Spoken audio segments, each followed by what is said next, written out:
जगातील प्रत्येक प्रश्नाचं उत्तर जिच्याकडे असतं, जिला गुगलची पण गरज नाही, ती म्हणजे आपली आई.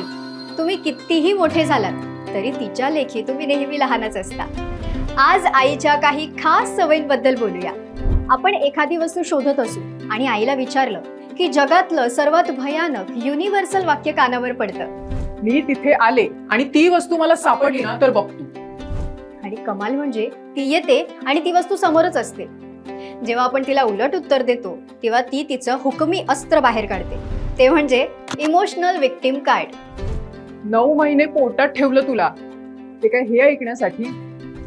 कुठे फिरायला जायची परवानगी मागितली आणि तिला नाही म्हणायचं असेल तर ती काही बोलत नाही, फक्त डोळे मोठे करून बघते. बस, संपला विषय. आपण तिला काही शहाणपणा शिकवायला गेलो की पुढचा डायलॉग ठरलेलाच असतो.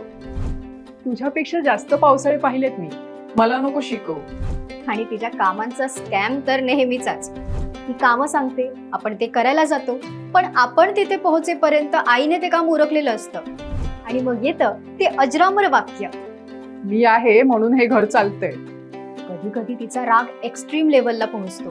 मग चप्पल, झाडू, लाटणं, जे हातात सापडेल त्याचा वर्षाव होतो. पण या सगळ्या चिडचिडीनंतर तिचं प्रेमाने जवळ घेणं विसरता येत नाही.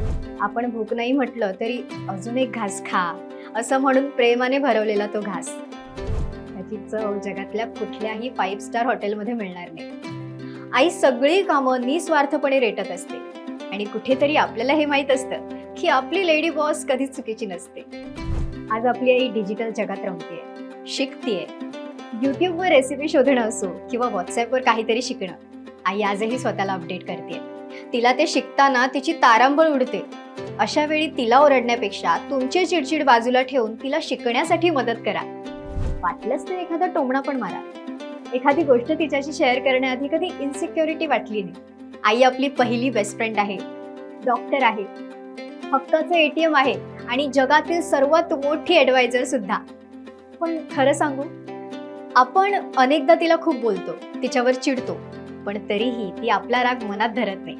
आपण कितीही मोठे झालो, मोठे अधिकारी झालो किंवा स्वतःचं घर सांभाळायला लागलो तरी आईसाठी आपण तिचं तेच लहान लेकरू असतो, ज्याला घास भरवल्याशिवाय तिचं पोट भरत नाही. आपण आज जे काही आहोत ते फक्त तिच्यामुळे आहोत. म्हणूनच फक्त एका दिवसाचा मदर्स डे काय कामाचा? हा दिवस फक्त कॅलेंडर पुरता न ठेवता तिचं अस्तित्व रोज सेलिब्रेट करा. तुम्हाला तुमच्या आईचा कोणता डायलॉग सगळ्यात जास्त आवडतो कमेंट्समध्ये नक्की सांगा. पाहत रहा मराठी मूड. जय हिंद, जय महाराष्ट्र.